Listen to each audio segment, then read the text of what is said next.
صلوات پر محمد و آل محمد۔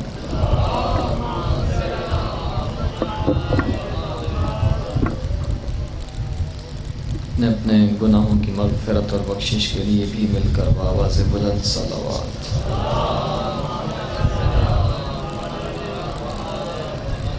الفاتحہ لارواح المؤمنین والمؤمنات۔ بسم اللہ الرحمن الرحیم۔ الحمدللہ رب العالمین الرحمن الرحیم مالک یوم الدین۔ ایاک نعبد و ایاک نستعین۔ اهدنا الصراط المستقيم صراط الذين أنعمت عليهم غير المغضوب عليهم ولا الضالين۔ بسم الله الرحمن الرحيم۔ قل هو الله أحد الله الصمد لم يلد ولم يولد ولم يكن له كفوا أحد۔ اللهم اغفر للمؤمنين والمؤمنات والمسلمين والمسلمات الأحياء منهم والأموات، تابع اللهم بيننا وبينهم بالخيرات، إنك مجيب الدعوات، إنك على كل شيء قدير، برحمتك يا أرحم الراحمين، بجاه محمد وآله الطيبين الطاهرين المعصومين، صلوات پر محمد۔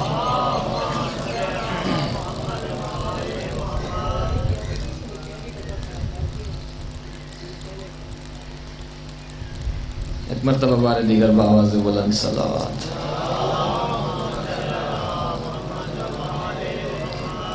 اعوذ باللہ السمیع العلیم من الشیطان اللعین الرجیم۔ بسم اللہ الرحمن الرحیم۔ الحمدللہ رب العالمین خالق السماوات والأرضين، الحمد لله الذي لم يتخذ صاحبة ولا ولدا ولم يكن له شريك في الملك ولم يكن له ولي من الذل وكبره تكبيرا۔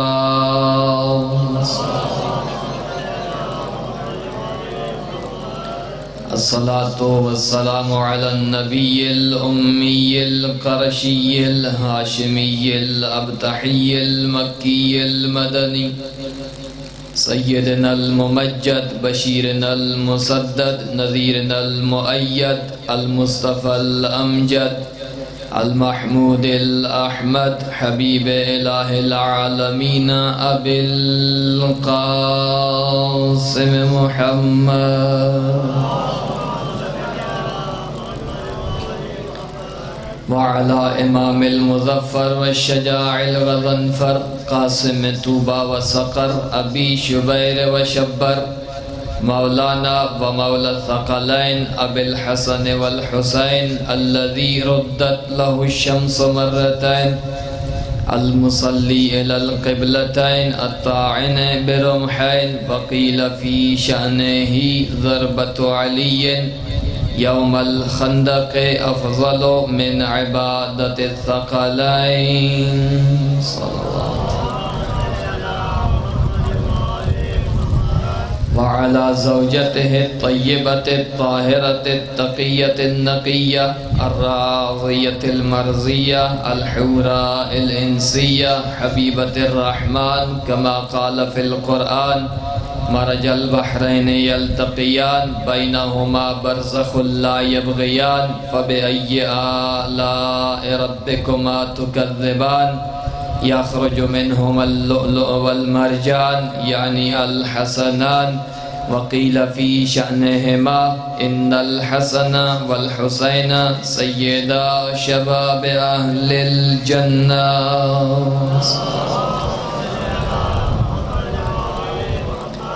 وعلى الأئمة الطيبين الطاهرين المعصومين المنتخبين المنتجبين، واللعنة الدائمة الأبدية الجارية السارية الثابتة العالية على أعدائهم ومنكري مناقبهم ومقصري فضائلهم وولايتهم ومصائبهم أجمعين، اما بعد فقد قال الحکیم فی کتابہ المتین بسم اللہ الرحمن الرحیم ولا تلبسوا الحق بالباطل وتكتموا الحق وانتم تعلمون صلوات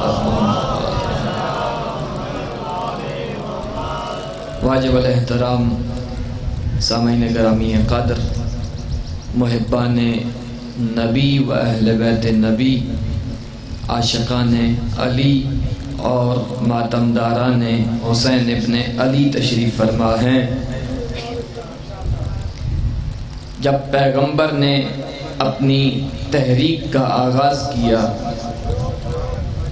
اور دنیا کو توحید منوانے کا اعلان کیا، ایک مرتبہ فرمایا قولوا لا الہ الا اللہ تفلحوا، تم سب کہو کہ اللہ کے علاوہ کوئی لائق عبادت نہیں ہے تو تم فلاح پا جاؤ گے۔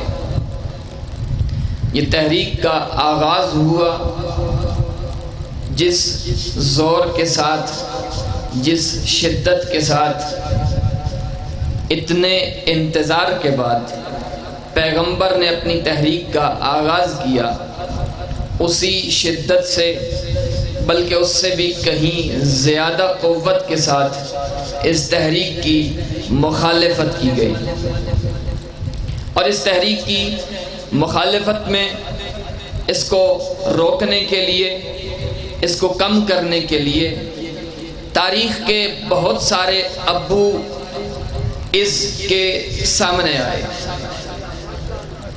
ابو جہل، ابو لہب اور نہ جانے کتنے ابو ایسے تھے اس مکے میں کہ جو اسلام کی تحریک کو روکنے کے لیے کمر بستہ ہوئے۔ میں یہ بات بھی عرض کرتا چلوں، میں نے آج سے 2 دن پہلے ایک جملہ کہا تھا کہ تاریخ اسلام میں چند سناٹے ایسے ہیں جو صرف علی نے توڑے ہیں۔ اگر آپ کو یاد ہو اور آپ کی توجہات میرے ساتھ رہیں، تاریخ اسلام میں چند سناٹے ایسے ہیں جو صرف علی نے توڑے ہیں، اور آج میں کوشش کروں گا جتنی جلدی اس دوسرے سناٹے کو بیان کر کے، اس کے بعد اگر وقت ہوا تو تیسرا سناٹا بھی میں بیان کروں گا، اور کل کی مجلس میں انشاءاللہ جو اس عشرے کا خلاصہ ہے، جو نتیجہ ہے، جو نچوڑ ہے، ہمیں ان مجالس سننے کے بعد یا جتنا میں جس مقام تک آپ کو پہنچا سکا میں وہ عرض کروں گا، اور 9 محرم کی مجلس کو ایک محرم کا پیغام ہے جو میں آپ کی سماعتوں کے گوش گزار کر کے آپ سے اجازت چاہوں گا۔ بات سمجھ میں آ رہی ہے؟ آج دوسرے سناٹے پر ہماری گفتگو ہوگی۔ پیغمبر نے جیسے ہی اعلان کیا، اس تحریک کو روکنے کے لیے بہت سارے لوگ سامنے آئے، کہنے لگے ہمارے رسم و رواج کے خلاف ہے، یہ ہمارے طور اور طریقے کے خلاف ہے، یہ بات ہمارے بتوں کی مخالفت کر رہا ہے محمد مصطفیٰ۔ ایک کو تھوڑا سا کم کریں، ہمارے بتوں کی مخالفت کر رہا ہے، جن کی ہم عبادت کرتے ہیں ان سے منع کر رہا ہے۔ اس وقت کس نے محمد مصطفیٰ کی حمایت کا اعلان کیا؟ ایک وہ بی بی تھی کہ جو عرب کی امیر ترین خاتون تھی، جس کا پیسہ محمد کی تحریک کے کام آیا، اور ایک وہ شخصیت تھی کہ جو مکے کا سردار تھا، جس کی حمایت محمد مصطفیٰ کے کام آئی۔ مگر جب یہ دونوں نہ رہے، ایک وقت ایسا آیا کہ شیب ابی طالب کے 3 سال تک جہاں پر نظر بندی کے وہ سال جب گزر گئے، یہ دونوں شخصیات اس دنیا سے چلی گئیں، اب حکم ہوا پیغمبر کو کہ آپ مکہ سے ہجرت کر جائیے۔ وَلَا تَبِتْ هَذِهِ اللَّيْلَ عَلَى فِرَاشِكَ، اے میرا نبی آج آپ اپنے بستر پر نہیں سوئیں گے۔ کیوں نہیں سوئیں گے؟ اس لیے کہ اب وہ ابو طالب نہیں رہا کہ جس کے خوف سے مکے کا مشرک ڈرا ہوا تھا، اور یہ آپ کو نقصان پہنچائیں گے۔ پیغمبر نے ہجرت کی۔ ایک جملہ میں حضرت ابو طالب کی شخصیت پہ کہہ کر آگے بڑھوں گا۔ دیکھیے، پیغمبر مدینے چلے گئے، اسلام پھیلنے لگا، اسلام کی تحریک نے مزید زور پکڑا، لوگ دائرہ اسلام میں داخل ہونے لگے، اور ایک مرتبہ ایک ایسا وقت آیا کہ پیغمبر کے ساتھ ایک لشکر چلا کرتا تھا۔ توجہ ہے، پیغمبر کے ساتھ ایک لشکر چلا کرتا تھا۔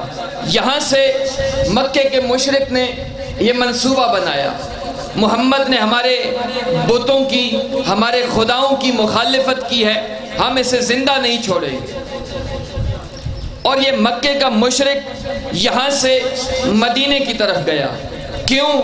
اس لیے کہ ہم محمد کو قتل کرنے کے لیے جا رہے ہیں، ہم محمد کو زندہ نہیں چھوڑیں گے۔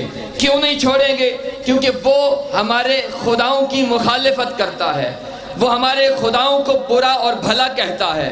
یہ وجہ تھی کہ مکے کا مشرک یہ منصوبہ بنا کر یہاں سے چلا کہ ہم محمد کو مدینے میں جا کر قتل کریں گے۔ اب وہاں کیا ہوا؟ محمد مصطفیٰ کے لشکر نے مل کر حفاظت رسول کی۔ یہ اتنے مسلمان تھے جو مکے سے مدینے میں گئے تھے، مدینہ کے لوگ بھی ساتھ شامل ہوئے تھے، یہ سارے مل کر اب مصطفیٰ کی حفاظت کر رہے ہیں۔ پتہ چلا مدینہ والا لشکر جو محمد مصطفیٰ کی حفاظت کر رہا تھا، یہ سارا مل کر کر رہا تھا۔ یہ کام پورے لشکر نے کیا، یہی کام مکے میں صرف ابو طالب اکیلا کرتا رہا۔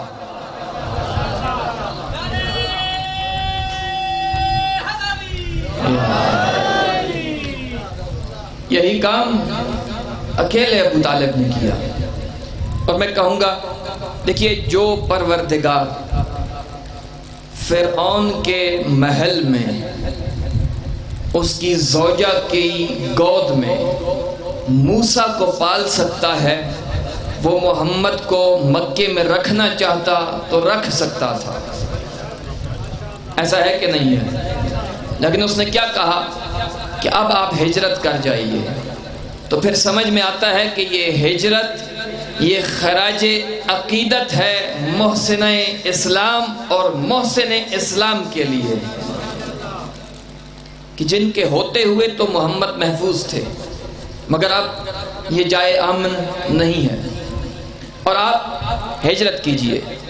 جیسے یہ حکم ہوا، پیغمبر اکرم کو بتا دیا گیا کہ اب مکے کے مشرکوں نے آپ کے قتل کا منصوبہ بنا لیا ہے، اور آپ یہاں سے چلے جائیے۔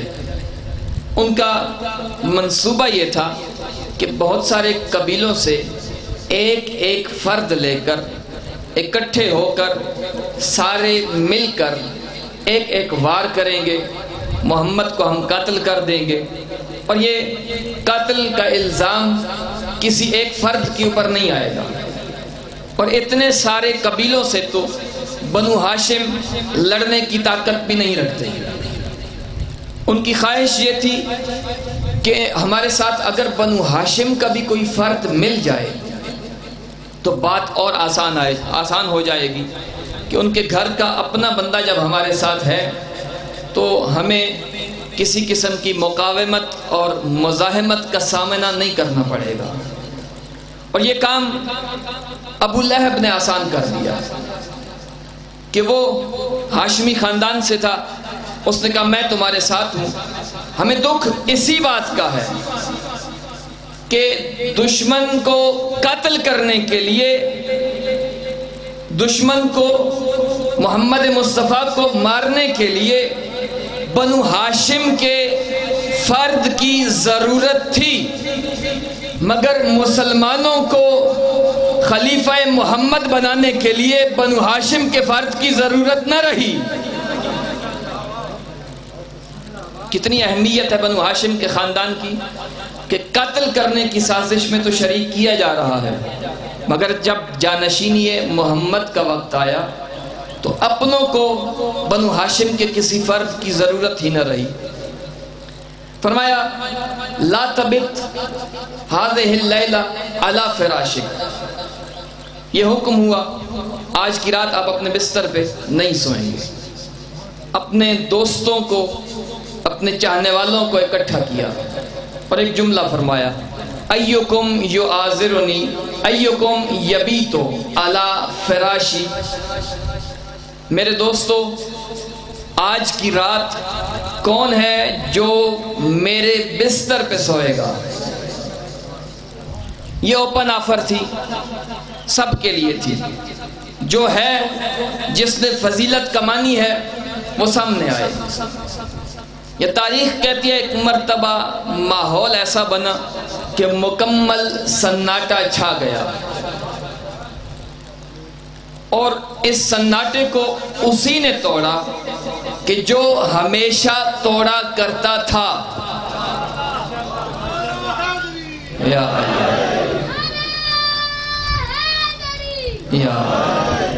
دیکھیے میں کوشش یہ کرتا ہوں کہ جتنا بھی پڑھوں، جو بھی پڑھوں، سامنے والوں کو کم از کم بات سمجھ میں آئے، اور آپ کا تھوڑی سی دیر کے لیے بیدار رہنا ضروری ہے۔ اگرچہ گرمی کی شدت کافی ہے، مگر ذکر علی ابن ابی طالب کا اجر اتنا ہے، اور ولایت علی کی گرمی ایسی ہے کہ جو اس گرمی پہ غالب آ جانی چاہیے۔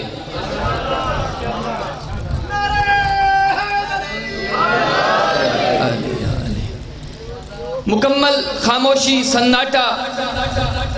میں میرے دوستو کون ہے جو آج کی رات میرے بستر پہ سوئے گا؟ ایک مرتبہ وہی اٹھا کہ جس نے خندق کے سناٹے کو بھی توڑا تھا۔ اب میں خندق والے سناٹے پہ پہنچ گیا تو میں بیان کروں گا، نہ پہنچ پایا تو بات یہیں پہ ختم ہو جائے گی۔ انا یا رسول اللہ، یا رسول اللہ میں سوؤں گا۔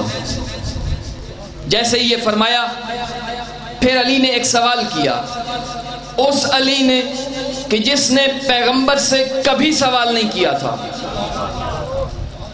پیغمبر نے کہا یا علی اٹھو، علی اٹھ گئے۔ پیغمبر نے کہا یا علی بیٹھو، علی بیٹھ گئے۔ پیغمبر نے کہا یا علی مجھ سے قریب ہو جاؤ، علی قریب ہو گئے۔ پیغمبر نے کہا یا علی میدان جنگ میں جاؤ، علی نے یہ نہیں کہا تھا یا رسول اللہ لشکر زیادہ ہے، کبھی سوال نہیں کیا، مگر آج ایک سوال کر رہا ہے وہی علی ابو طالب کا بیٹا۔ ایک مرتبہ ایک جملہ فرمایا، کہا یا رسول اللہ کیا میرے یہاں سو جانے سے آپ کی جان بچ جائے گی؟ جیسے یہ سوال کیا کہ میرے آپ کے بستر پہ سونے سے آپ کی جان بچے گی، پیغمبر نے مسکرا کر فرمایا ہوگا ہاں میری جان تیری جان کی جان بچ جائے گی۔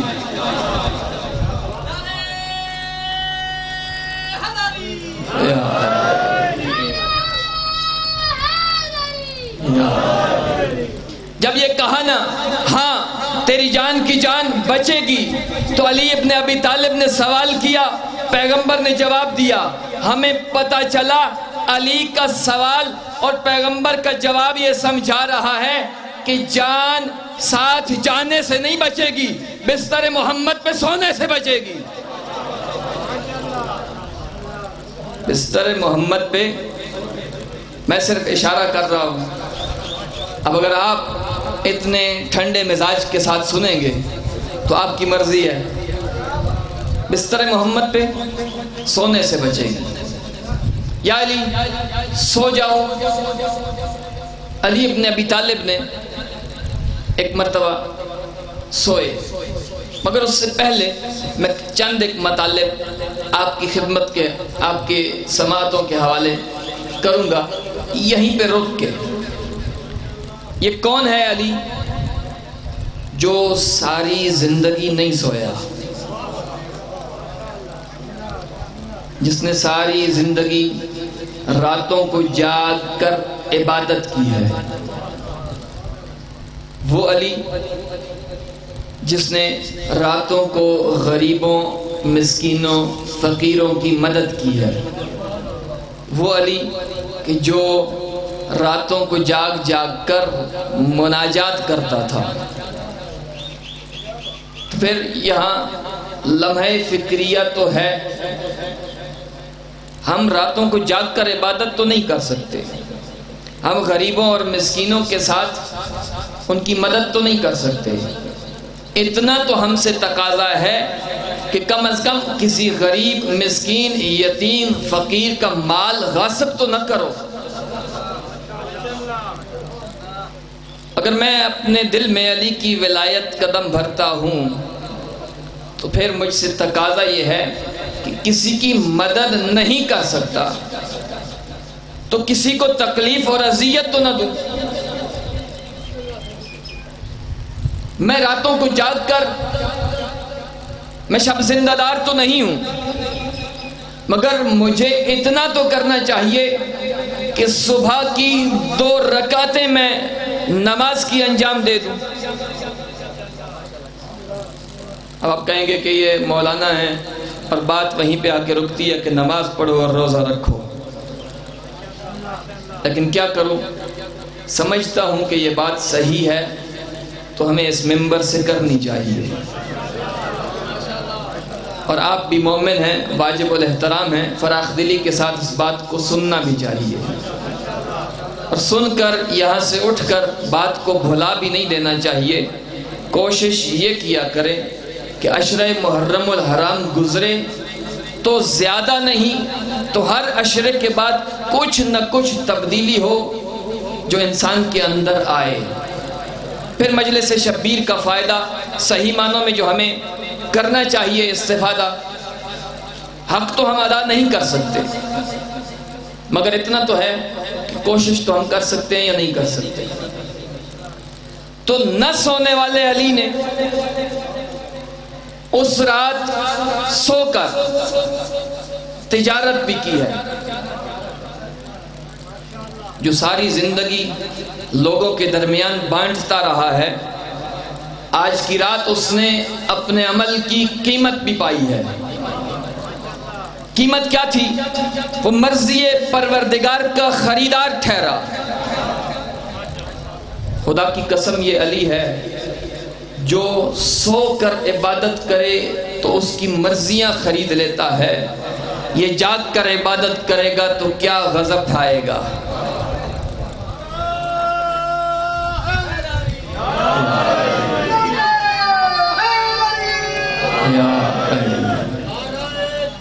اللہ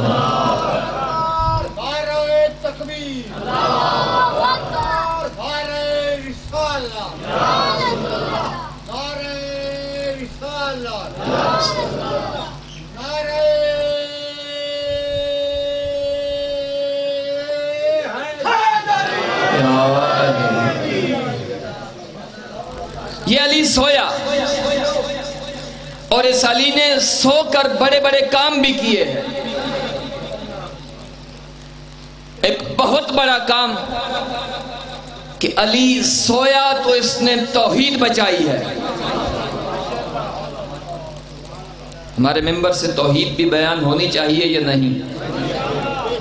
علی سے بڑا موحد تو کوئی نہیں ہے کہ جو کہتا ہے کہ مجھے اگر اختیار دیا جائے کہ مسجد میں بیٹھوں یا جنت میں جاؤں، تو جنت میں جانے سے علی مسجد میں بیٹھنے کو ترجیح دیتا ہے، جو یہ اعلان کرتا ہے الہی ما عبدتک طمعا فی جنتک ولا خوفا من نارک بل وجدتک اہلا للعبادت فعبدتک۔ علی اس کائنات کا شہنشاہ ہونے کے بعد بھی، اس کائنات کا امام ہونے کے بعد بھی تجھے جھکتا ہے۔ اس کا کیا مطلب ہے جو جھکتا ہے؟ جنت کے لالچ میں نہیں، جہنم کے ڈر سے بھی نہیں، بل وجدتک اہلا للعبادت فعبدتک۔ تجھے علی جھکتا اس لیے ہے کیونکہ تو لائق عبادت ہے۔ علی کیا کرتا ہے؟ عبادت کرتا ہے۔ علی عبادت کر رہا ہے، کس کی؟ اس پروردگار کی۔ علی سو بھی جائے تو توحید بچا رہا ہے۔ کیسے؟ دیکھیے قرآن کی آیت ہے لا تأخذہ سنۃ ولا نوم۔ وہ پروردگار وہ ہے جسے نہ اونگ آتی ہے نہ نیند آتی ہے۔ علی ساری زندگی جاگا، راتوں کو عبادتیں کی، مناجات کی، غریبوں، فقیروں، یتیموں، مسکینوں کی مدد کرتا رہا، مگر ایک رات بستر محمد پہ سویا بھی، اور سو کر بتایا کہیں نصیری کو یہ موقع نہ ملے کہ وہ کہے ہمارا علی بھی وہ ہے جسے نہ نیند آتی ہے نہ اونگ آتی ہے۔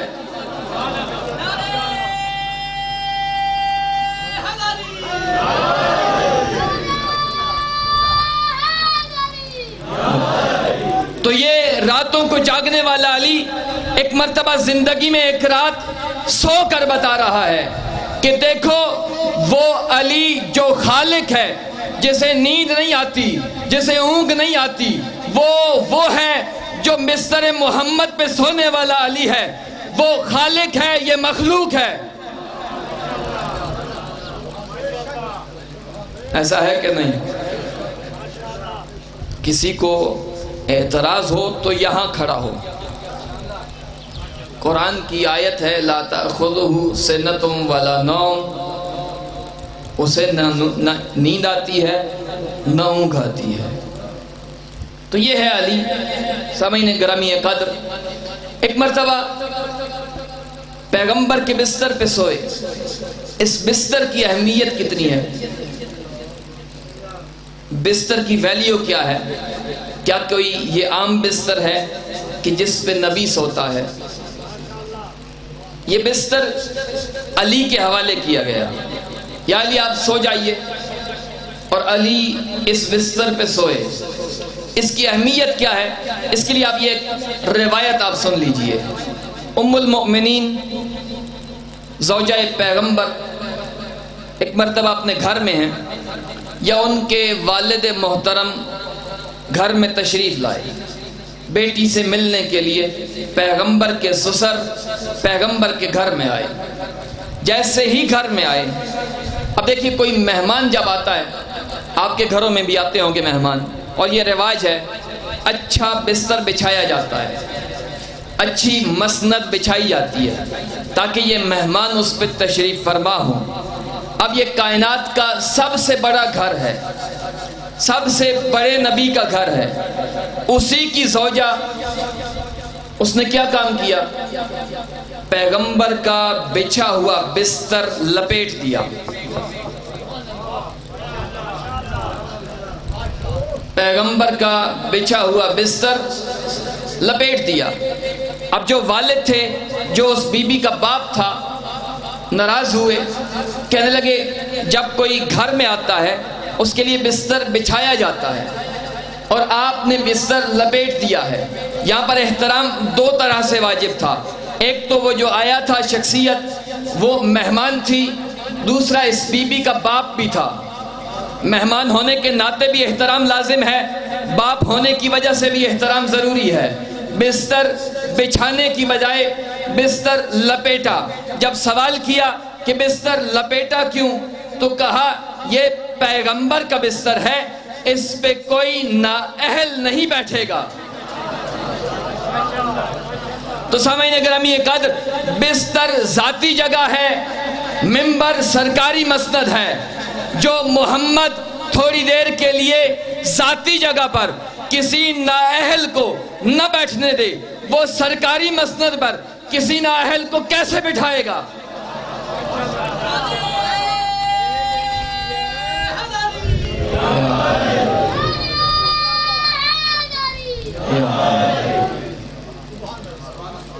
پیغمبر کے مقام پہ، پیغمبر کی مسند پہ علی ابن ابی طالب سوئے۔ آپ نے حدیث قصہ پڑھ رکھی ہے، پیغمبر کی مسند پہ علی سونے لگے ہیں۔ حدیث قصہ جو آپ ہر شب جمعہ کو، ہر منگل کو، کسی بھی وقت جب پروگرام ہوتا ہے آپ کے گھروں میں تو آپ پڑھتے ہوں گے، اس میں آپ ایک جملہ ضرور پڑھتے ہوں گے کہ جب شہزادے آئے، انہوں نے اپنی والدہ محترمہ سے پوچھا، انی اشم رائحتن طیبتن کانہا رائحت جدی، ہم آپ کے پاس اپنے نانا کی خوشبو محسوس کر رہے ہیں، لگتا ایسے ہے ہم آپ کے پاس ایک خوشبو مہکتی ہوئی جو پھیلی ہوئی ہے وہ محسوس کر رہے ہیں، لگتا ایسے ہے کہ ہمارے نانا کی خوشبو ہے۔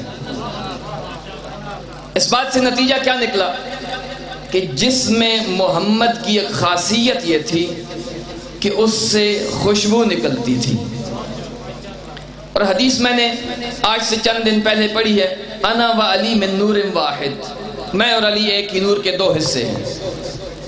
اب جب پیغمبر کی جگہ پر علی سوئے، ساری رات کافر اس انتظار میں رہے کہ صبح ہوتے ہی ہم وار کریں گے، محمد کو قتل کر دیں گے، مگر مصطفیٰ چلے گئے، علی ابن ابی طالب اسی بستر پہ سوتے رہے۔ کافروں کو پتہ نہ چلنا کہ نبی سو رہا ہے یا علی سو رہا ہے، معلوم ہوا خوشبو بھی وہی تھی، نور بھی وہی تھا۔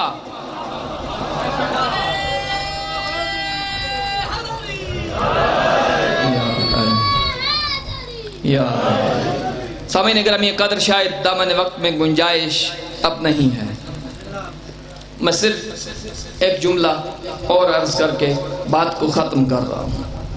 علی ابن ابی طالب سوئے اور ایسا سودا جو تجارت علی نے کی ہے چشم فلک نے نہ دیکھا۔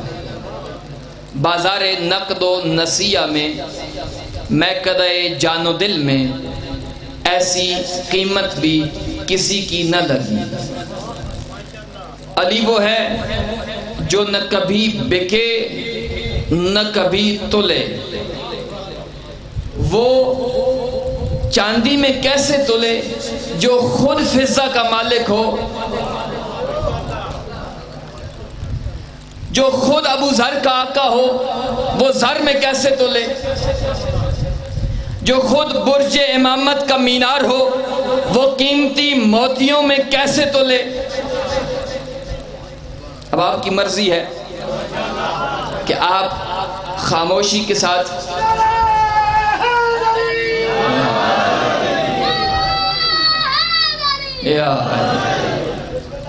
یہ ہو سکتا ہے اعلیٰ ادنا میں تلے، ابراہیم آگ میں تلے، یونس پانی میں تلے، یوسف سکوں میں تلے، یونس پانی میں تلے، یوسف سکوں میں تلے، سلمان ہوا میں تلے، کتاب نقطے میں تلے، آفتاب ذرے میں تلے، تراب بو تراب میں تلے، مگر علی نہ تلا نہ بکا، بکا اور تلا تو کیسے؟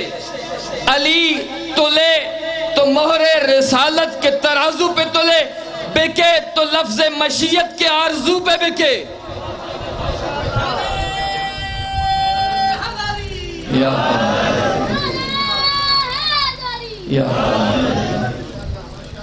دیکھیے علی ابن ابی طالب سوئے اور ایک مرتبہ علی کے سونے کو خریدنے کا فیصلہ کیا گیا۔ خریدنے والا کون ہے؟ اس کائنات کا بادشاہ ہے، اس کے پاس کسی چیز کی کمی بھی نہیں ہے، وہ عادل بھی ہے، قیمت بھی برابر کی دے گا، وہ جوہری بھی ہے، چیز بھی پرکھ کر لے گا، جانچ اور پڑتال کے بعد لے گا۔ اب اس نے دیکھا کہ مارکیٹ میں علی کا سونا آ چکا ہے۔ ایک مرتبہ فرمایا اپنا سونا بیچیں گے؟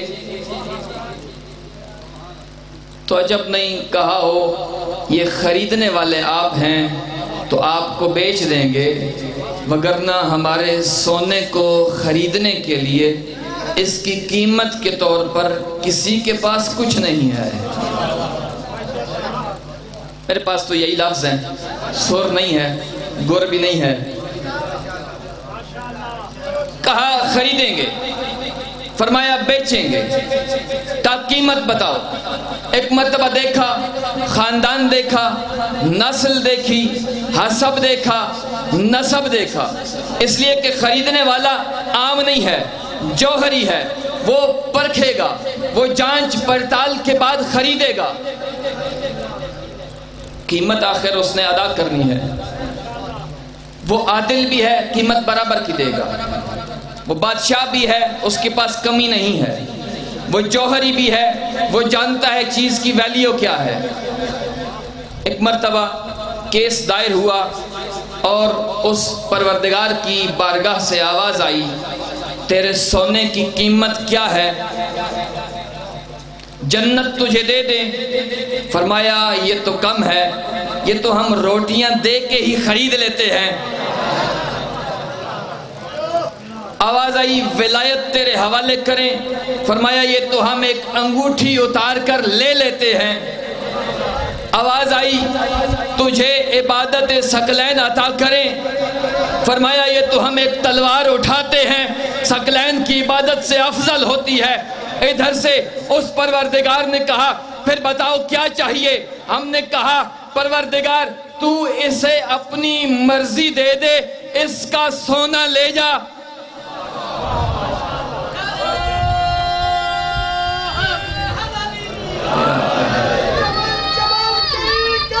علی علی علی علی علی علی علی علی یا علی۔ نفس ادھر گیا، مرضی ادھر آئی۔ ایسا ہوا کہ نہیں ہوا؟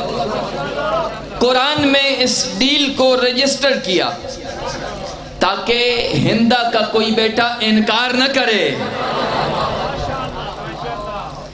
نفس ادھر، مرضی ادھر۔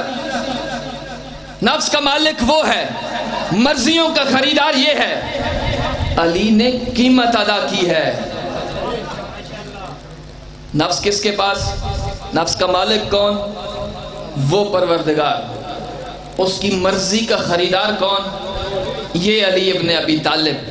اب اگر تمہیں علی سے بیعت مانگنی ہو تو اللہ کے پاس جاؤ، رضی اللہ کی سند لینی ہو تو در علی پہ جھکنا ہوگا، در علی پہ جھکنا ہوگا۔ سامعین گرامی قدر، اس اسلام کو بتانے اور پہنچانے کے لیے بھی بڑی قیمت ادا کی گئی ہے، اور اس اسلام کو بچانے کے لیے بھی بڑی قیمت ادا کی گئی ہے۔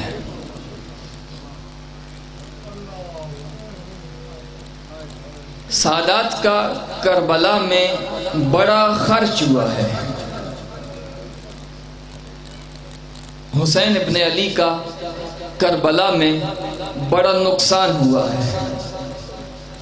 نقصان تو بڑے بڑے ہوئے ہیں، مگر ایک شخصیت کے جاننے سے حسین کا جتنا نقصان ہوا ہے شاید باقی سب کے جاننے سے نہ ہوا ہو۔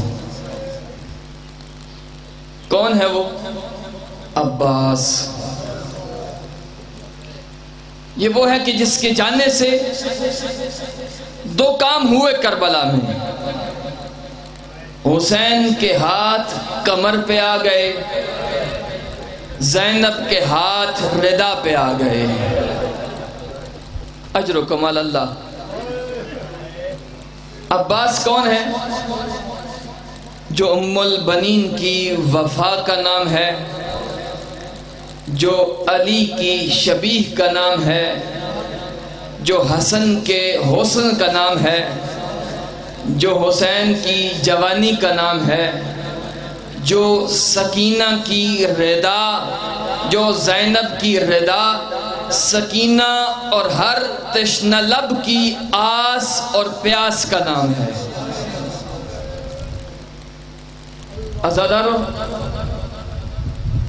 علی ابن ابی طالب نے ایک مرتبہ حضرت عقیل سے فرمایا کہ عقیل، میرے لیے کوئی ایسی خاتون تلاش کرو، میں اس سے عقد کروں گا اور اللہ مجھے اس سے ایسا بیٹا عطا کرے کہ جو کربلا میں میرے حسین کے کام آئے. حضرت ام البنین سے عقد ہوا جناب سیدہ کی شہادت کے بعد، اور جیسے ہی یہ بی بی، اس کی کتنی عظمت ہے، جیسے ہی یہ بی بی امیر المؤمنین کے ساتھ گھر میں تشریف لائیں، پہلے دہلیز زہرا کا بوسہ لیا، قدم بعد میں اندر رکھا. بچے ایک مرتبہ قریب آ کر کہتے ہیں، اماں آپ آئیے، اماں آپ گھر میں تشریف لائیے. دست ادب جوڑ کر کہنے لگی، تم زہرا کے بیٹے ہو، میں زہرا کی کنیز ہوں، میں تمہاری ماں بن کر اس گھر میں نہیں آ رہی، میں تمہاری کنیز بن کر اس گھر میں آ رہی ہوں. عزادارو، اسی بی بی سے اللہ نے عباس جیسے بیٹے سے نوازا. علی کو جب خبر دی گئی نا کہ اللہ نے آپ کو بیٹا عطا کیا ہے، علی ابن ابی طالب گھر میں تشریف لائے. بی بی نے ایک مرتبہ چاند کا یہ ٹکڑا علی کے ہاتھوں پہ رکھا. اب روایت کہتی ہے علی ابن ابی طالب ایک مرتبہ خوش ہوئے، مسکرائے، اور اس کے بعد علی کی آنکھوں سے آنسوؤں کے موتی گرنے لگے. بی بی پریشان ہوئی. بی بی نے سوال کیا، یا علی میرے بچے میں کوئی عیب اور نقص تو نہیں ہے؟ فرمایا نہیں ام البنین، میں اس وقت کو یاد کر کے رو رہا ہوں جب میرا اور تیرا یہ لال 4000 کے لشکر کے سامنے آئے گا اور اس کے یہ دونوں بازو قلم کر دیے جائیں گے. عزادارو، ایک مرتبہ عباس کا سن چھوٹا ہے. میں تمہید کے طور پر، مقدمے کے طور پر، تعارف کے لیے چند جملے کہہ رہا ہوں، اس کے بعد کربلا جائیں گے. عباس کا سن چھوٹا ہے. آپ دیکھیے حسین سے محبت کتنی ہے اس عباس کو، یہ وفا کتنی کرتا ہے. امام حسین اور امام حسن مولا علی کے دائیں اور بائیں تشریف فرما ہے. یا ایک مرتبہ امام حسین نے فرمایا، بابا مجھے پیاس لگی ہے. دیکھیے اس پیاس کا بڑا ربط ہے، بڑا تعلق ہے حسین اور کربلا کے ساتھ. بابا مجھے پیاس لگی ہے. فرمایا کمبر جاؤ پانی لے کر آؤ. یہ جملہ عباس کے کانوں میں بھی پڑا. جلدی سے دوڑ کر ماں کی خدمت میں آئے، کہنے لگے اماں میرے آقا کو پیاس لگی ہے، کیا یہ ہو سکتا ہے کہ میں پانی لے کر جاؤں؟ فرمایا بڑے شوق سے میرے لال. بی بی نے پانی کا پیالہ بھرا اور عباس کے حوالے کیا. اب دیکھنا میری طرف پانی لے کر کیسے آ رہے ہیں. عباس کا سن ابھی چھوٹا ہے، عباس کا بھی بچپن ہے. چھوٹے چھوٹے بازوؤں کو بڑھایا، اس پیالے کو اپنے سر کے اوپر رکھا. ایک مرتبہ کمبر سے پہلے پہنچنے کی کوشش میں مولا کے سامنے آئے. وہ پانی عباس کے بازوؤں پہ بھی گر رہا تھا. علی نگاہ امامت سے دیکھ بھی رہے تھے اور رو بھی رہے تھے. عباس کو قریب لا کر سینے سے لگا کر ایک مرتبہ بازوؤں کو چوما اور فرمایا انت ساقی عطاشہ کربلا، اے میرا عباس تو کربلا والوں کی پیاس اور آس کا نام ہے. عزادارو، ایک مرتبہ یہ علامہ اختر عباس نجفی صاحب کا جملہ ہے، جنہوں نے یہ فرمایا کہ ساری زندگی احترام کتنا کیا عباس نے. کہا مدینہ سے لے کر کربلا تک کبھی ہمیں کوئی روایت نہیں ملی ایسی کہ جس میں ہم نے یہ پڑھا ہو کہ عباس بیٹھے ہوئے تھے اور حسین کھڑے ہوئے تھے. فرمایا ہمیشہ یہی ملے گا آپ کو، جب بھی زہرا کا لال مسجد پہ تشریف فرما ہے عباس ہاتھوں کو جوڑ کر خادم بن کر ساتھ کھڑا ہے۔ کتنا احترام کیا ہے۔ پھر آل محمد نے بھی بڑی عظمت بتائی ہے۔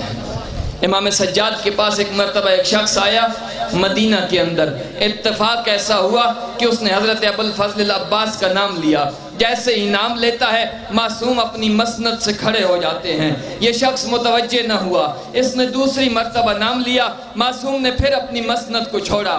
اب اس نے پہچان لیا کہ شاید میں نے نام عباس کا لیا ہے اور سجاد اپنی جگہ سے کھڑے ہو رہے ہیں، پھر بیٹھ رہے ہیں۔ اس نے تیسری مرتبہ جان بوجھ کر امتحان لینے کے لیے حضرت ابوالفضل العباس کا نام لیا کہ سید سجاد جو وقت کے امام تھے کہنے لگے تو میرا امتحان لے رہا ہے، مگر اتنا یاد رکھنا عباس کی عظمت اور فضیلت اتنی ہے، تو قیامت تک بھی سجاد کے سامنے نام لیتا رہے نا، میں سجاد اپنی مسند سے اٹھتا بھی رہوں گا، بیٹھتا بھی رہوں گا۔ اجرکم علی اللہ۔ ایک مرتبہ میدان محشر میں جب بی بی آئیں گی، دو محمل آئیں گے۔ ایک محمل پہ حضرت امام حسن سوار ہوں گے، دوسرے محمل پہ امام حسین سوار ہوں گے۔ جس محمل پہ امام حسین سوار ہوں گے اس سے خون کے قطرے گر رہے ہوں گے، اور بی بی کو جنت میں جانے کا کہا جائے گا۔ جنت کے دروازے پہ پہنچ کر سننا اور سمجھنا کہ عباس کی عظمت کتنی ہے۔ ایک مرتبہ یہ جنت کی شہزادی واپس مڑ کر دیکھیں گی اور کہیں گی میرا اللہ جب تک میں اپنے شیعوں کی شفاعت نہ کر لوں زہرا جنت میں نہیں جائے گی۔ امیر المؤمنین آ کر کہیں گے کہ شہزادی جنت دختر پیغمبر، کیا آپ کے پاس اپنے شیعوں کی شفاعت کرنے کے لیے کوئی ساز و سامان ہے؟ روایت کہتی ہے بی بی چادر کو ہٹائیں گی اور دو بازو اپنی چادر کے نیچے سے نکالیں گی۔ کفانا لأجل هذا الیدان المقطوعتان، فرمائیں گی کہ ہمارے اس شفاعت کے لیے یہ دو کٹے ہوئے بازو کافی ہیں۔ میں کہوں گا بی بی 61 ہجری کے بعد سے لے کر محشر کے میدان میں بھی آپ کو ان بازوؤں کے اوپر فخر اور ناز اتنا ہے کہ آپ اپنے شیعوں کے لیے ان کی شفاعت کے لیے کافی سمجھتی ہیں۔ اللہ جانے محشر کے میدان میں نہیں، 61 ہجری میں 10 محرم کو اس بی بی کو کتنا ناز ہوگا جو انہی بازوؤں کے سہارے پہ مدینہ سے کربلا آ گئی تھی۔ اجرکم علی اللہ۔ عزادار ہو گئی شب عاشور۔ شب عاشور ہوئی نا، ایک مرتبہ عباس خیموں کے گرد چکر لگا رہے ہیں کہ زہیر ابن کین نے ایک جملہ فرمایا، کہا عباس تمہیں پتہ ہے کہ تمہارے بابا نے تمہاری ماں سے عقد کس لیے کیا تھا، کس مقصد کے لیے کیا تھا؟ عباس کی شجاعت کتنی ہے۔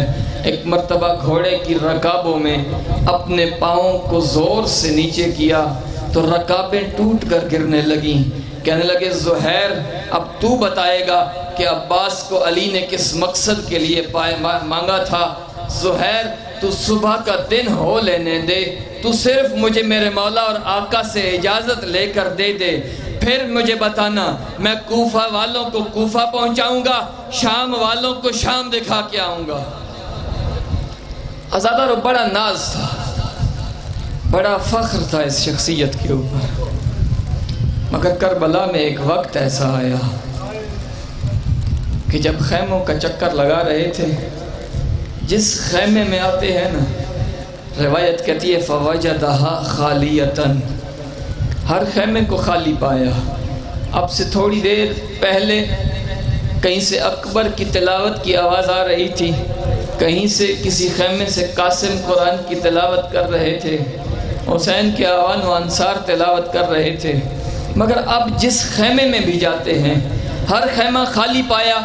ایک مرتبہ اس خیمے میں آئے کہ جس خیمے کے اندر مشکیزیں پڑے تھے، اور چند بچے ہیں جو مشکیزوں کے اوپر گر رہے ہیں۔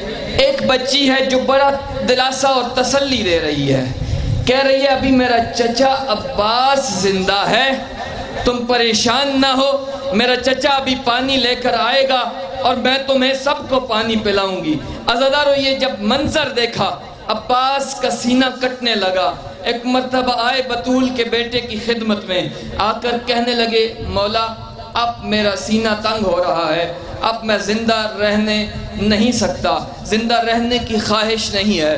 فرمایا عباس تو مجھے بتا، جملہ بڑے آرام سے سننا، اگر تو چلا جائے گا تو میرے لشکر کا سالار ہے نا عباس، جیسے ہی کہا نا لشکر کا سالار ہے، نظر یمیناً و نظر شمالا، کبھی دائیں دیکھا پھر بائیں دیکھا۔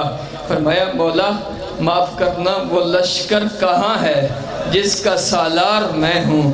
عزادار و حکیم ابن طفیل ہے جسے مختار نے گرفتار کیا ہے اور ایک سوال کیا ہے، مجھے بتا کربلا میں بڑے بڑے قاتل روئے ہیں، کربلا میں بڑے بڑے ظلم کرنے والے روئے ہیں، کیا کوئی ایسا مقام بھی آیا تھا کہ ابا تو بھی رویا ہو، تو نے عباس کو اتارا ہے؟ اس نے کہا ہاں مختار، ایک مقام ایسا تھا جب میں خود رویا ہوں، کہا میں عباس کو دیکھ رہا تھا، 4000 کے لشکر کے سامنے گیا، عباس پانی بھر رہا تھا، بچے حسین کے بلک رہے تھے، مگر مجھے کبھی رونا نہ آیا۔ عباس کا بازو ایک قلم ہو گیا، میں نہیں رویا، دوسرا بازو قلم ہوا، میں نہیں رویا، مشک سکینہ میں تیر لگا، پانی بہنے لگا، میں نہیں رویا، عباس کے سر میں گرز لگا، عباس زین سے زمین پہ بھی آ گیا، میں نہیں رویا۔ اس نے کہا تو کب رویا؟ کہا میں اس وقت رویا جب بطول کا بیٹا تھا، عباس کو پشت خیمہ پہ لے کر جا رہا تھا، عباس جانے کا سوال کرتا تھا، محمد کا بیٹا کہتا تھا عباس مجھے بتا اگر تو بھی چلا گیا میں زینب کو جنگلوں میں کس کے سہارے چھوڑ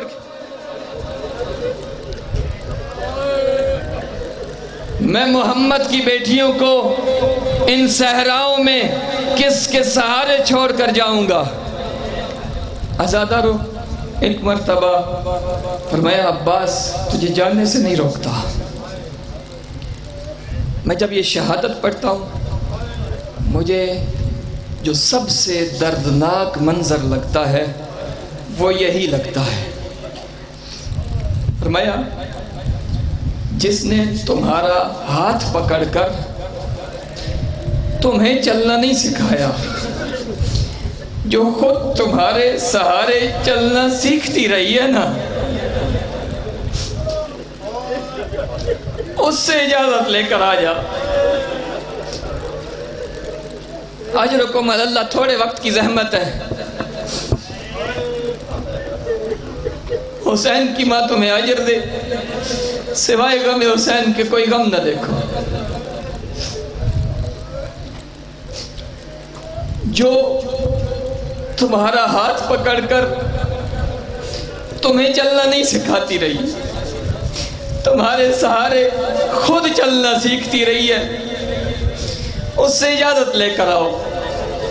عزادارو جیسے ہی آئے اس خیمے کے اندر، یہ علی کی بیٹی ہے، عالمہ غیر معلمہ ہے، یہ سمجھ تو گئی تھی مگر پھر بھی سوال کا انتظار کر رہی ہے، ہو سکتا ہے عباس نہ جائے۔ عباس کتنا با ادب ہے، کتنا با وفا ہے، اس بی بی کے سامنے سر کو جھکا کر ہاتھوں کو جوڑ کر ایسے تشریف فرما ہوا جیسے نمازی مصلی پر تشہد کی حالت میں آتا ہے، سر جھکایا، ایک مرتبہ جملہ کہا جس نے حسین کی جان نکال دی تھی، کہا عباس کس لیے آئے ہو؟ کبھی بھی مجھے جانے کی اجازت ہے؟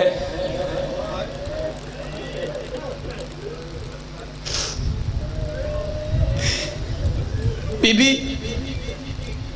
مجھے جانے کی اجازت ہے؟ فرمایا عباس تجھے جانے سے نہیں روکوں گی، اس لیے کہ زینب وعدہ کر کے آئی ہے، شریکت اور حسین ہے، حسین محمد کا بیٹا اپنا سر قلم کروائے گا، بطول کی بیٹی اپنی چادر تطہیر دے گی۔ مگر مجھے ایک بات کی سمجھ آج تک نہیں آئی تھی جو تو نے سمجھا دی ہے۔ کا ایک بات سنتے جاؤ، میں چھوٹی تھی، امیر المؤمنین کے زانوں پہ تشریف فرما تھی، یا اچانک میرے سر سے چادر سرک کر اتر گئی تھی۔ ایک مرتبہ فرمایا امیر المؤمنین نے میرے سر کو چوما، میں یہ بات سمجھ گئی کہ بیٹیوں کے سروں کو تو چوما جاتا ہے۔ امیر المؤمنین نے ایک ایسا کام کیا، کہا علی میرا بابا رو بھی رہا تھا، میرے بازوؤں کو چوم بھی رہا تھا۔ میں جہاں تک پڑھ سکا میں کوشش کروں گا۔ علی کی آنکھیں برس رہی تھیں، علی زینب کے بازوؤں کو چوم بھی رہے تھے۔ میں نے بابا سے سوال کیا، بابا بیٹیوں کے سروں کو چوما جاتا ہے، یہ بات تو زینب کو سمجھ میں آ رہی ہے، لیکن یہ کلائیاں چومنے کی وجہ کیا ہے؟ کہا زینب بیٹی ایک وقت آئے گا تیرے ہاتھوں میں رسیاں پہنائی جائیں گی، اجرکم علی اللہ۔ کہا زینب بیٹی ایک وقت آئے گا تیرے ہاتھوں میں رسیاں پہنائی جائیں گی، مگر عباس میرے 18 بھائی تھے، جب مجھے تو ملا اللہ نے مجھے عباس جیسا بھائی دیا، مجھے سب سے زیادہ ناز تمہارے اوپر تھا، لیکن عباس اب تو چلا جا، زینب نہیں روکتی۔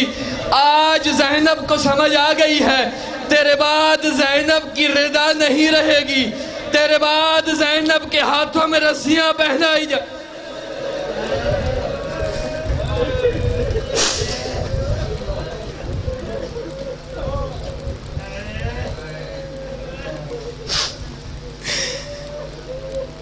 عزادارو ایک مرتبہ میں جب یہاں پہنچتا ہوں نا، سنو ہو سکتا ہے وقت زیادہ ہو جائے، مجھے معاف کرنا، میں جب سے چھوٹا تھا، بچپنے میں تھا، مجھے جب سے مصائب کی سمجھ آئی ہے، اس وقت سے لے کر اب جب میں آپ کے سامنے یہ جملے پڑھ رہا ہوں، مجھے جب بھی کوئی پڑھنے والا اس مقام پر پہنچتا، یا میں خود اس مقام پر ہوں، کہ جب عباس سے فرمایا عباس جاؤ ضرور، مگر جنگ کرنے کی اجازت نہیں دوں گا، فَاطْلُبْ لِهَٰؤُلَاءِ الْأَطْفَالِ قَلِيلًا مِّنَ الْمَاءِ، میرے بچے بڑے پیاسے ہیں، کر سکتے ہو تو جا کر ان کے لیے پانی لے آؤ۔ عزادارو جب سے مجھے سمجھ آئی ہے اس بات کی، اور اب تک جب میں پڑھ رہا ہوں، یہ حسین تھے، امام تھے، میں ان کی بات کی مخالفت نہیں کرتا، یہ حکمت امام تھی، مگر جو فطرت انسانی کا تقاضا ہے میں وہ بات کر رہا ہوں۔ کاش عباس کو اجازت دے دی ہوتی، عباس کے ہاتھ میں نیزے کی بجائے تلوار دے دی ہوتی، علی کی بیٹیاں کوفہ و شام کے بازاروں میں لے جاتی۔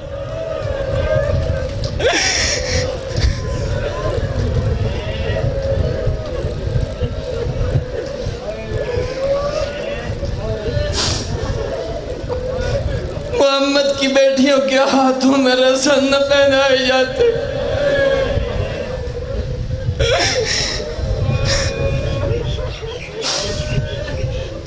اجرکم علی اللہ، شاید میں زیادہ نہ پڑھ سکوں عزادارو۔ ایک مرتبہ گئے حضرت عباس، نہر فرات کے کنارے پہنچے، پانی کو بھرا، فطرت کہتی ہے پانی پی لو، وفا کہتی ہے نہیں عباس حسین پیاسا ہے۔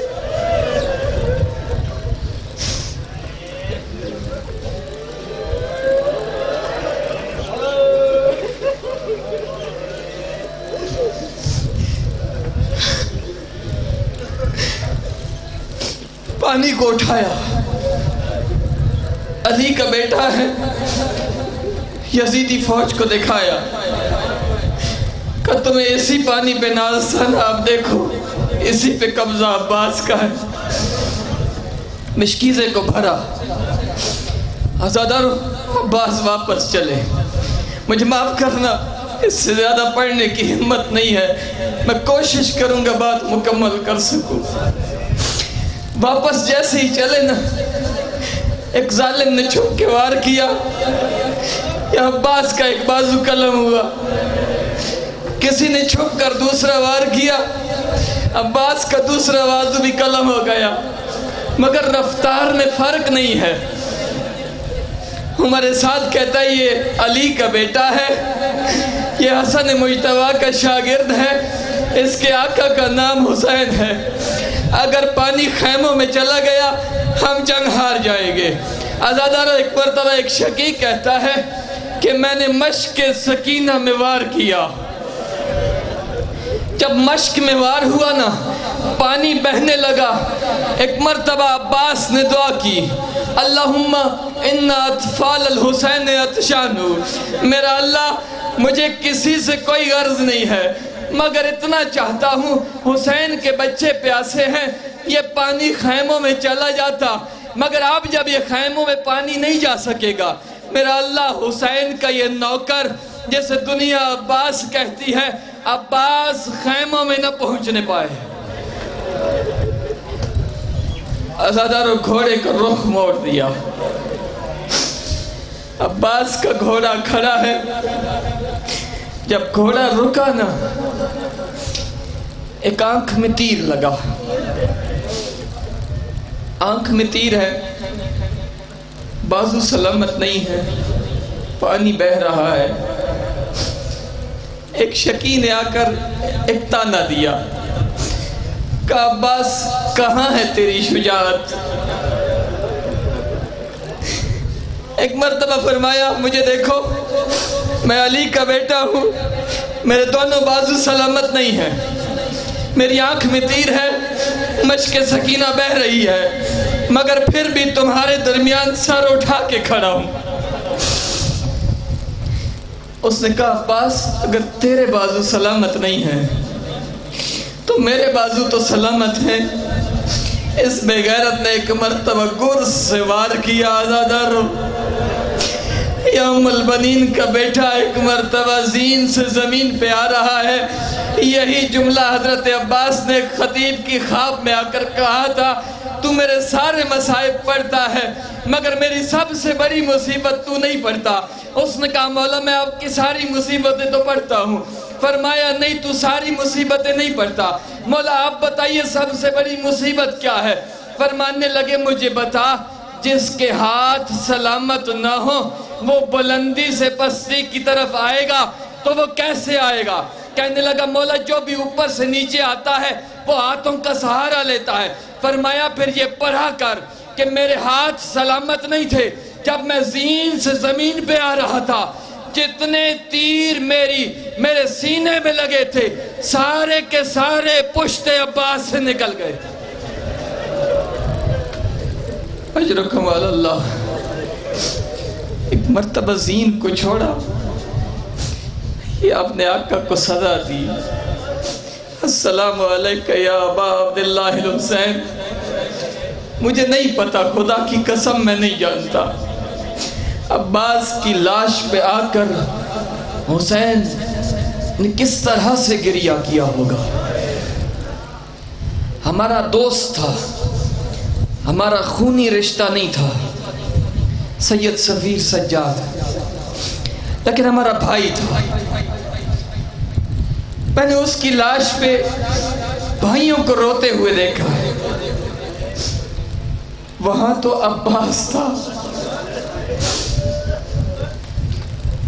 ایک مرتبہ آئے، حسین نے ایک جملہ کہا، الان انکسر ظہری وقلت حیلتی۔ عباس تو چلا گیا مگر حسین کی کمر ٹوٹ گئی۔ آزادارو جیسے ہی یہ کہا نا، اگلا جملہ فرمایا، عباس تیرا دشمن اب حسین کو تانے دے رہا ہے۔ کوئی کہتا تھا اس کے اکبر کے سینے میں برچی ہم نے ماری، کوئی کہتا ہے اس کا غازی ہم نے اتارا۔ عباس تو سمجھے گا، تو سنے گا تیرے جانے کے بعد میرا نقصان کتنا ہوا ہے۔ فرمایا الیوم نامت اعین بک لم تنم، عباس نقصان صرف اتنا ہوا ہے تیرے ہوتے ہوئے جو آنکھیں سکون کی نیند سو جایا کرتی تھی نا، آج کے بعد میری زینب زندگی بھر سو نہیں سکے گی۔ اجرکم علی اللہ۔ فرمایا تیری کوئی خواہش؟ فرمایا مولا میری دو خواہشیں ہیں، ایک میری آنکھ میں تیر ہے، دوسری آنکھ میں ریت ہے۔ اب اگر زحمت کرے نا میری آنکھ سے ریت صاف کرے، میں جاتے ہوئے آپ کی زیارت کر جاؤں۔ فرمایا عباس دوسری خواہش؟ فرمایا مولا میرے لاشے کو خیموں میں نہ لے کے جانا۔ میں عباس میں تو صبح سے لے کر اب تک سب کے لاشیں خیموں میں لے کر گیا ہوں۔ کہنے لگے انی مستحی من ابنتک سکینہ، میں آپ کی سکینہ سے وعدہ کر کے آیا تھا میں پانی لے کر جاؤں گا۔ عزادار لاشہ عباس کو وہیں پر چھوڑا۔ میں نے ایک روایت میں اپنی آنکھوں سے یہ جملہ پڑھا، سید بحر العلوم نے یہ لکھا، بطول کا بیٹا جب خالی مشکیزہ اور صرف علم اٹھا کر لا رہا تھا نا، حالت کیا تھی؟ حسین کی آنکھوں سے آنسو برس رہے تھے، اور حسین اپنی قمیض کے دامن سے اپنے آنسوؤں کو اس طرح سے صاف کر رہے تھے جیسے میدان کربلا میں اس سے زیادہ کوئی غریب نہ ہو۔ عزادارو ایک مرتبہ چلنے لگے، وہاں سے بچوں نے دیکھا کہ خیمے میں علم آ رہا ہے اور مشکیزہ بھی آ رہا ہے۔ بچے یہ سمجھے پانی آ رہا ہے، جتنے بچے تھے سارے سکینہ کے گرد جمع ہونے لگے۔ آپ کو پتا ہے بچوں کے پاس جب کوئی چیز ہوتی ہے نا، انہیں پتا ہو ہمیں یہ چیز اسی سے ملے گی، اگر کوشش کرو اپنے سینے پہ ایک مرتبہ ہاتھ مار لو ساتھ ساتھ، تمہیں بطول اجر دے گی، محمد کی بیٹی تمہاری شفاعت کرے گی، اس لیے کہ یہ محمد کی بیٹی کی دعا سے ملا تھا علی کو۔ عزادارو ایک مرتبہ جیسے ہی بچوں کی فطرت ہوتی ہے ہمیں یہ چیز اس بچے سے ملے گی، وہ آ کر رشتہ داریاں جتلاتے ہیں، دیکھو میں تمہارے چچا کا بیٹا ہوں، جب یہ چیز ملے گی ہمیں دے گی، تمہارے ماموں کا بیٹا ہوں، تمہارے ماموں کی بیٹی ہوں، تمہاری پھپھوزاد ہوں۔ سکینہ کے گرد بھی یہی منظر تھا۔ ایک مرتبہ جیسے ہی بچے اکٹھے ہونے لگے، کوئی بچہ کہتا ہے سکینہ تمہارے ماموں کا بیٹا ہوں، کوئی کہتا ہے سکینہ تمہاری پھپھی کی بیٹی ہوں، کسی نے کہا سکینہ تمہارے ساتھ یہ رشتہ داری ہے، جب پانی آئے گا ہمیں پلائے گی؟ کہا میں حسین کی بیٹی ہوں، میرا بابا بڑا کریم ہے، ہاں جب پانی آئے گا سب سے پہلے تمہیں پلاؤں گی۔ عزادارو ایک مرتبہ جیسے ہی علم اور مشکیزہ قریب ہوا، اب دیکھا کہ علم آیا مگر علمدار نہ آیا، اپنے بابا کو تو دیکھا، فرمایا بابا میرے چچا کی کوئی خبر ہے؟ فرمایا نہر فرات پہ اپنے بازو کٹا کر سو رہا ہے۔ سکینہ نے ایک جملہ فرمایا، کہا بابا ایک مرتبہ میرے چچا کو واپس لے آؤ۔ سکینہ وعدہ کرتی ہے زندگی بھر پانی کا سوال نہیں کرے گی۔